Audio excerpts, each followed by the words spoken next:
እንደምናምሽታችኋል ዜና እናሰማችኋለን። በቅድሚያ ግን የዜና ሰዓታችንን ባለመጠበቃችን ይቅርታ እንጠይቃለን። የኢትዮጵያ ፌዴራላዊ ዲሞክራሲያዊ ሪፐብሊክ የሕዝብ ተወካዮች ምክር ቤት ጉባኤ በዛሬው ዕለት ክቡር አቶ መለስ ዜናዊን ጠቅላይ ሚኒስትር አድርጎ መረጠ። የተመረጡት ጠቅላይ ሚኒስትርም ቃለ መሐላ ፈጸሙ።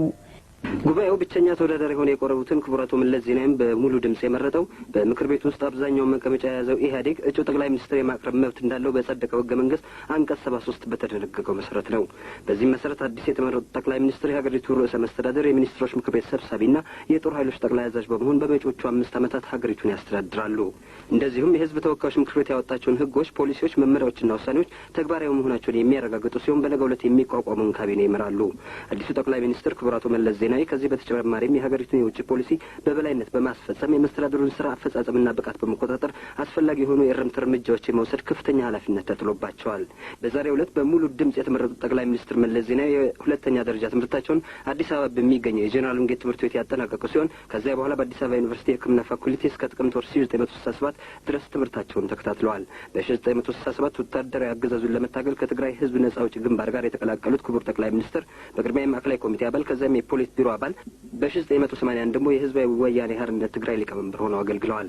በጊዜው በኢህአዴግ በኦህዴድና በህወሓት ለተመሰረተው የኢትዮጵያ ህዝቦች አብዮታዊ ዲሞክራሲያዊ ግንባር ኢህአዴግ ሊቀመንበር በመሆኑ በማገልገል ላይ የሚገኙት ክቡር አቶ መለስ የደርግ አገዛዝ ከወደቀ ጊዜ ጀምሮ እስከ ትላንት ድረስ የኢትዮጵያ የሽግግር መንግስት ፕሬዝዳንት በመሆን ሀገሪቱን መርተዋል። ለአዲስቷ ሪፐብሊክ የመጀመሪያው ጠቅላይ ሚኒስትር ሆነው የተመረጡት አቶ መለስ ዜናዊ ከእንግሊዝ የኦክስፎርድ ዩኒቨርሲቲ በቅርቡ በተልእኮ ትምህርት በቢዝነስ አድሚኒስትሬሽን የማስተርስ ዲግሪ አግኝተዋል። ክቡር አቶ መለስ ዜናዊ በሙሉ ድምጽ የኢትዮጵያ ፌዴራላዊ ሪፐብሊክ ጠቅላይ ሚኒስትር በመሆን ስራቸውን ሲጀምሩ የተጣለባቸውን ከፍተኛ ኃላፊነት በታማኝነት ለመፈጸም ቃል በመግባት መሐላ አድርገዋል። ፕሬዝዳንት አራፋት ይህን ያስታወቁት ዶክተር ነጋሶ ጊዳዳ የኢትዮጵያ ፌዴራላዊ ዲሞክራሲያዊ ሪፐብሊክ ፕሬዝዳንት እንዲሁም አቶ መለስ ዜናዊ የሪፐብሊኩ ጠቅላይ ሚኒስትር ሆነው መመረጣቸውን ምክንያት በማድረግ በፍልስጤም ህዝብ በብሔራዊ መንግስትና በፍልስጤም ነጻ አውጪ ድርጅት ስም ዛሬ ባስተላለፉት የደስታ መግለጫ መልእክት ነው።